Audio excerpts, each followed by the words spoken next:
একজন মহিলা একটা বিড়ালকে বেঁধে রেখেছিল, খেতে দেয়নি, অবশেষে বিড়ালটা না খেয়ে মারা যায়। কিয়ামতের মাঠে ওই নেককার মহিলাকে আল্লাহ পাক জাহান্নাম ফেলে দিলেন। এই কারণে যে তুমি যতই তুমি সালাত সিয়াম আদায় করো, তুমি আমার একটা প্রাণীকে রহম করনি, আমি তোমার উপর রহম করব না।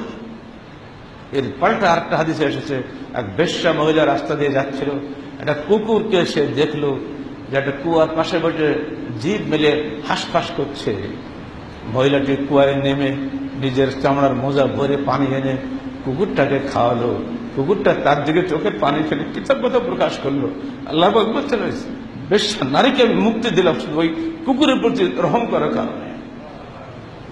এই হাদিস আমাদের সামনে আছে, এরপরও আমরা মানুষের সঙ্গে সৎ ব্যবহার করি, মানুষের সঙ্গে নিষ্ঠুর আচরণ করি।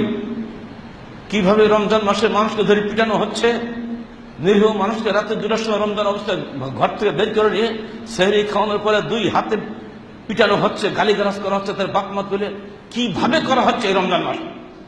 10 থেকে 15,000 মানুষকে মিথ্যা মামলা দিয়ে জেলে ঢোকানো হয়েছে। এই জালেমদেরকে আল্লাহ পশ্চিম জেলা ক্ষমা করবে না। আল্লাহ এদেরকে ধ্বংস করো, এদের উপর তুমি শাস্তি দেওয়ার ক্ষমতা। যে সমস্ত মুসলমানের বাচ্চা এই মুসলমানদেরকে রমজান মাসে এভাবে কষ্ট দিলে মিথ্যা ভাবে, কোনোদিন আল্লাহ ক্ষমা করতে পারেন না। একটা বিড়ালকে কষ্ট দিয়ে দেশে জাহান্নামে হওয়া, মানুষকে কষ্ট দিয়ে সে জাহান্নামে হবে না?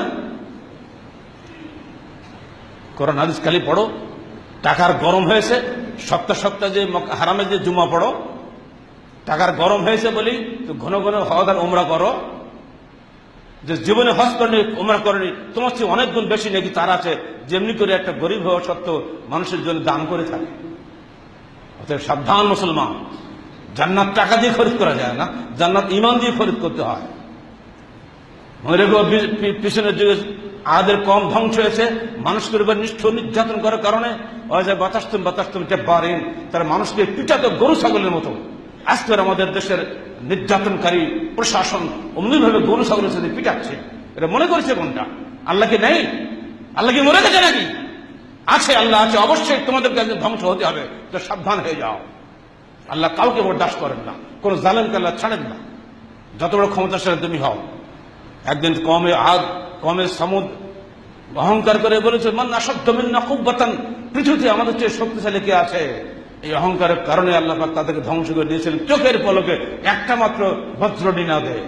ঠিক অমনি করে বাংলাদেশের শাসকরা যদি এমনি করে অহংকার দেখায়, একটা মাত্র বজ্র নিনাদে বাংলাদেশ ভারত হয়ে যাবে। নেতাদের কারণে কর্মী ধ্বংস হবে। আমরা চাই না কোনো নেতামি করে ধ্বংসাত্মক কাজে লিপ্ত হয়ে যান। আমরা সবারই হেদায়েত কামনা করি।